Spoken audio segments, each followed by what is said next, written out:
Janome. Hi, everybody. Welcome to Janome's Holiday Open House. We are so glad you're here, and I've got a great project for you. I'm Kimberly Einmo, Janome's national spokesperson, and I'm so happy to share some time with you with this fun Make It and Take It project. It's something a little different on a traditional pincushion. It's got little places for you to hold your Wonderclips. Those little Wonderclips are everybody's favorite new accessory for sewing and notions. And you're going to love this fun pincushion that we have kind of personalized for the holidays, but it would be a great project for any kind of fabric and a good addition in your studio. Now, we want to do a great little shout out to Wyndham Fabrics for providing these beautiful holiday fabrics. They're super cute, and these would make such a great project for you to make with your kids or your grandkids or even your neighbor, or why not make some to give as gifts this holiday season? So let's go over what we're going to need to make this little pincushion, and then let's get started. Now I'm using the Janome Continental M7. This is the machine I have right in my studio, and I absolutely love it. There are so many great features, and if you haven't sewn on one yet, what are you waiting for? Get to your dealer, ask to try the Continental M7, because I think you're going to love it as much as I do. Now, I have it set up with the HP foot and plate system. This is revolutionary. If you've never tried this amazing system, this foot will give you that elusive scant 1/4 inch seam that all quilters are trying to achieve. This foot does it. Now, we're not actually making a quilt project today, but we're still going to use this foot, and we're still going to sew with that scant 1/4 inch. So all you would do is line up the raw edge of your fabric with the right side of the presser foot. That's it. The machine will do the rest. The feed dogs are just wonderful. Now, this little project that we're going to make is really fast and easy, and you're going to have fun making it. Let's go over what we're going to need. You're going to need a 5.5 inch square of fabric. Now, with this line of fabrics, it was really easy to fussy cut something for the center. So you can see jolly old St. Nick right here in the middle of the pincushion. But any fabrics will work, and you can do anything you want. That's the beauty of it. But you can really personalize it.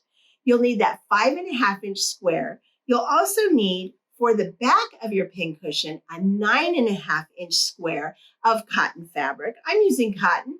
I suppose you could use whatever you might have on hand. It would still work. You're also going to need 2.5 by 5.5 inches of fabric strips for the side, or I would call them the borders. And then matching that fabric, you will need 2.5 by 9.5 inch strips.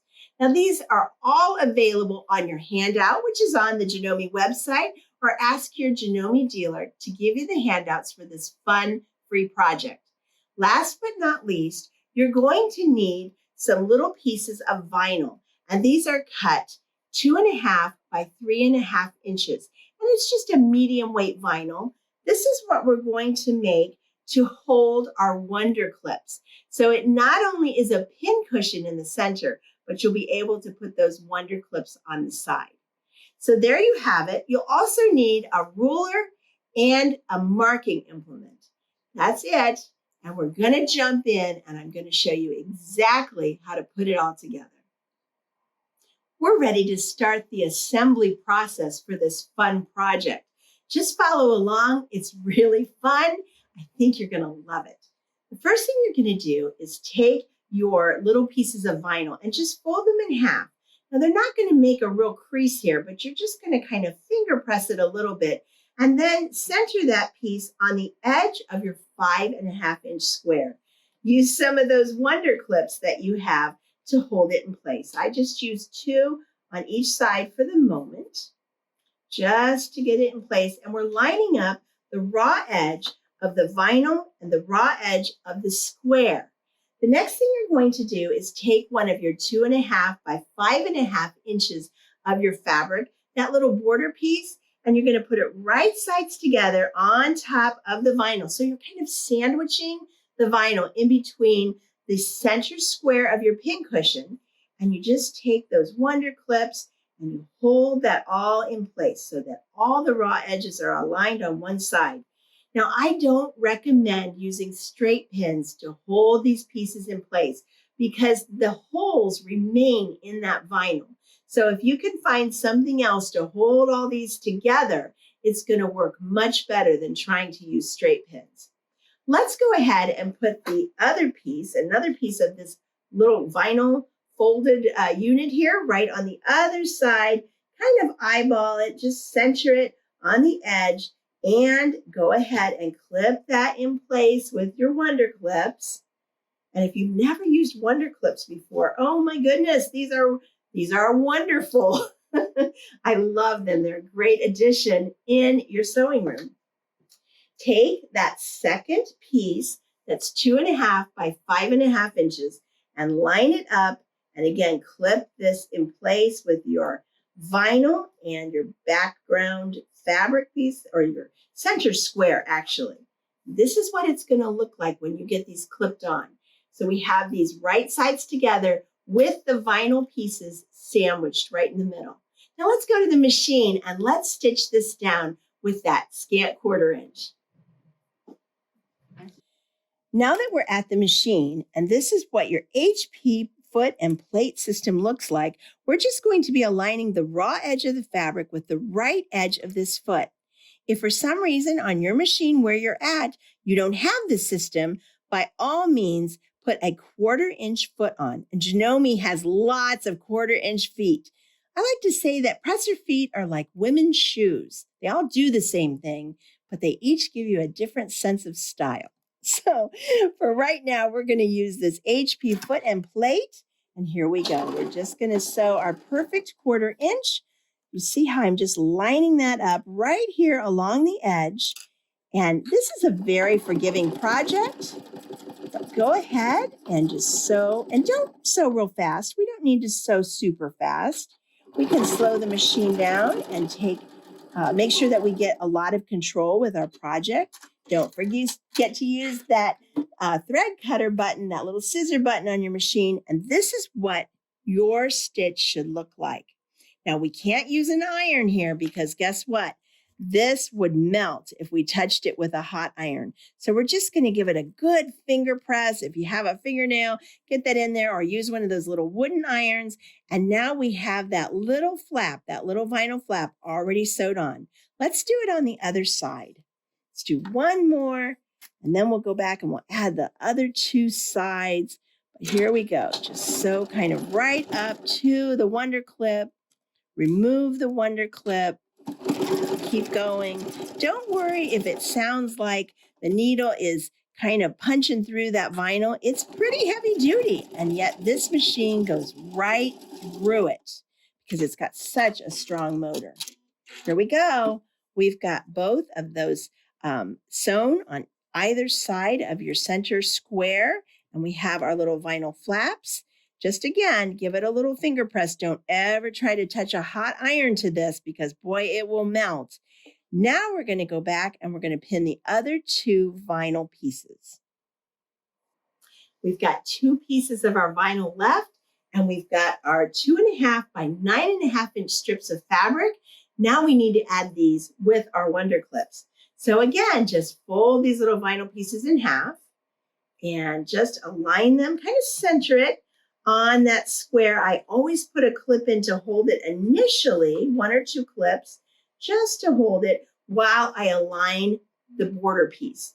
So let's go ahead and align the border piece on the top part, and then down here on the bottom part, I align those raw edges first, and then I'll go back and clip in the middle where the vinyl is because it kind of wants to poof up there.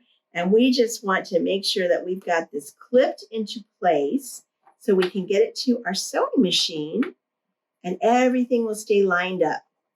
So there we go. We have the vinyl in the middle. And we're going to add one more vinyl piece on the last side and add the last border piece. Here we go. Fold it in half. It's pretty fun. You can see how you could actually make quite a few of these in one setting if you really wanted to, which would be fun if you want to make some gifts for friends. Wouldn't that be good for Christmas or the holidays this year?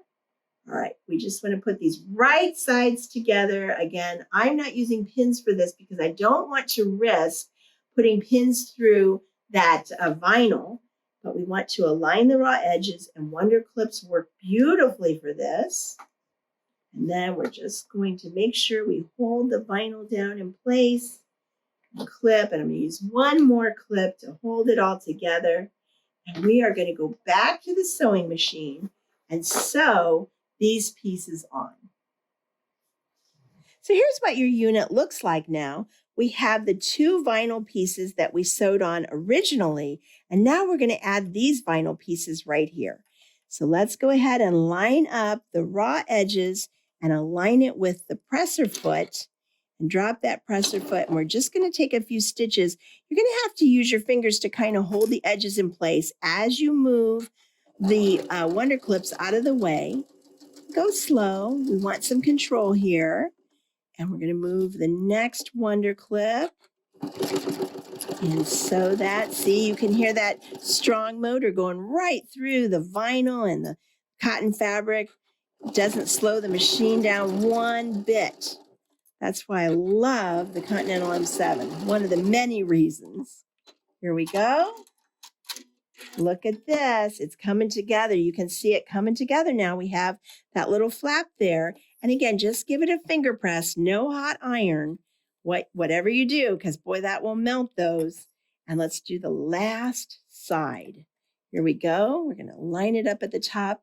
Now, there's no need to do a locking stitch, but if you want to, you can. I just think those stitches are held in place by these beautiful seams that Janome is famous for, so you don't have to. But if you like to do a locking stitch at the start and stop of your seams, by all means, feel free to do so. Here we go, and I'm lining up all those edges, and we're going to sew right to the end. Here we go, wonderful.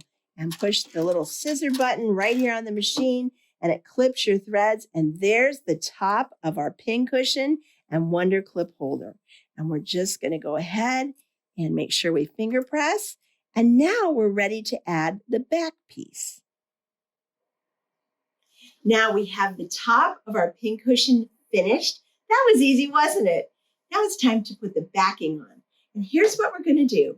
We're going to take our 9.5-inch fabric, whatever you have, and we're going to put it right sides together on top of our unit, and we're going to clip all the way around.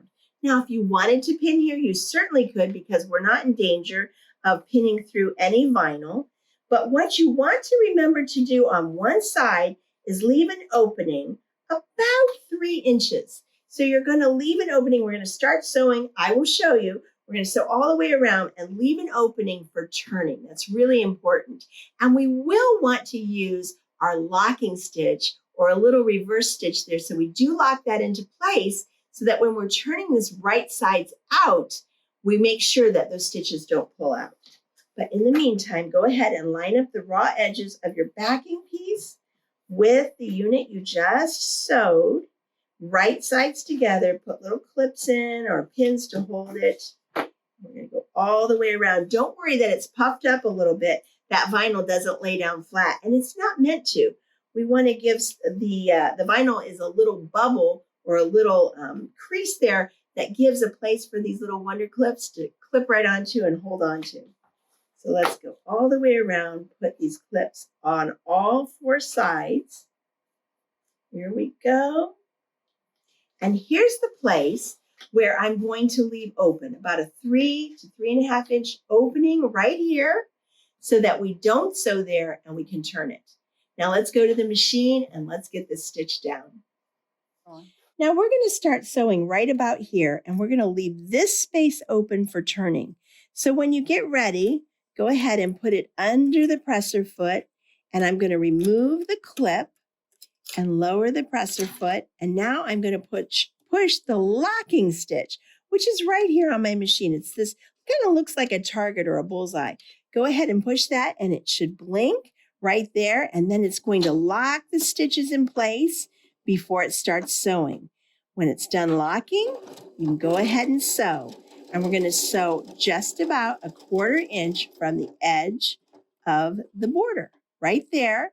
And now we're going to go ahead and turn or pivot. Do you see how that still lines up right against the edge of that foot? That's kind of what you want it to look like. We're going to sew down this side. And here we go. Now here's something I found very helpful when I was preparing this is if you take some time to do all your cutting, you can cut out quite a few of these very easily, and then you can sit and sew them all at one time, which would make it really handy if you want to make some gifts and you want several in advance. Well, you can knock this out in a style where you're doing it like a conveyor system. You're just doing them all at one time. Here we go. I guess it would be assembly line. Go all the way just about a 1/4 inch from the edge. And go ahead, move the Wonderclip there. This is a great project for beginners or more experienced sewers. But if you want to teach somebody to sew, this would be a really fun project to get them started on sewing with not any pressure because it's so forgiving. Let's turn the corner and we're going to sew up to about where this clip is. And then when I get to the end, I'm going to stop and push the locking stitch here, and I'm going to lock that stitch in place. There we go. All right, then we're going to cut the threads, and you can see we've got it sewn all the way around. One last thing we need to do before we turn it right sides out is we need to box the corners. Now, don't be worried. This is fun and easy, and I'm going to walk you through it step by step. You're going to need a ruler, and you're going to need something to mark on your fabric. Now, a regular ballpoint pen or a friction pen or some sort of marker is just fine, but you sort of want a finer tip. You don't want a super fat, chunky tip. But what we're going to do is right in the corners, we are going to mark a 1-inch square. So watch how I do this here. I'm going to lay the ruler down so that I have the 1-inch lines right on the edge of the fabric. And then I'm going to literally draw right on the wrong side of the fabric that 1-inch square. We want to mark that because we're actually going to cut it. So go ahead and do that on all 4 corners. See that? That's just what it needs to look like. And don't worry, it won't show on your finished project. But this is how we get those cute boxed corners. Makes it really fun and easy. And you're learning a new technique, which, every project you should make. Just try to learn something new or do something different that you haven't done before. And you will continue to grow as a sewer, a sewist, or a quilter, or a garment maker. You will continue to improve your skills. And that's what it's all about. So let's get those 1-inch squares marked on all 4 corners. That's 3. I'm going to do 1 more. And now we need a pair of shears or cutting scissors so that we can cut right on the lines. There you go. They're all marked. Get those scissors, and we're going to cut these squares out. Now that you have your shears, and this is for cutting fabric, you need to make sure they're nice and sharp, but be careful. If you're working with kiddos, make sure they have proper supervision for this part. But we're going to cut right on the lines that we just drew. We are literally cutting out 1-inch squares from the corners. And you'll see how this works. Here we go. This we don't use. All right, you can put that in the scrap bin, have some fun with it. Here we go. We're just going to clip these squares, 1 inch on each corner. And then I'm going to show you the magic of boxed corners. How much fun. All right, 1 left to go. There we go. All right. Now what we're going to do is we're going to take the fabric and we're going to kind of open it up just a little, and we're going to pull it apart here, and we're going to realign those raw edges. So you can see we have the straight edges here, but when we open it, or we pull it apart, we're now aligning the seams. You see that? So now I have the raw edges here, and you can just push the seams out of the way, and we're going to just put a little clip there to hold it. We're going to do that for all 4 sides. This is how we're going to box those corners. So to give you an idea, do you see how we have the little boxed edge here? That's what we're doing with this step, is we're opening up that 1-inch square, and we're going to make it so it makes this really pretty edge. It makes it more boxy, kind of cute. And like I said, it's always fun to try a new technique, kind of open the fabric, realign the edges, kind of push those seams out of the way from each other. So the top seam may be going one side and the bottom seam is going the other way. In quilting terms, we call that snuggling or nesting. So if you're a quilter or a new quilter, that's what it means when you nest your seams. And keep going all the way around. So we just kind of open that and align those raw edges, nest those seams. Even if you're not a quilter, it's good to know this technique for boxing corners. So I wish I was there with you in person so I could see you box your corners. Anyway, what we're going to do is clip all those down. And now we're going back to the sewing machine, and we're going to stitch our 1/4-inch seam right across that raw edge. And we're going to box those corners and get them sewn down tight. All right, here we are at the machine. We're still using the edge of our foot, and here are the corners we're going to box. And we've got those seams snuggled together, meaning they're opposing each other, but they're going to nest or snuggle right up there, and we're going to get a really good seam. We just want to hold that there until we can lower the presser foot. Now here, I do a reverse stitch because I want these not to pull out, and then I'm going to reverse and back up, stitch off the end of the fabric, and then go forward. I go just off the edge of the fabric, and then I back up, reverse sew, and go forward again. So let's have a look at what that looks like when you take it out from under the presser foot. Do you see that? We've still sewn our perfect scant 1/4-inch seam here, but we've locked those stitches so that those corners will never pull out. They're nice and reinforced and strong, and we have our little snuggled seams right there. Let's do that on all 4 corners.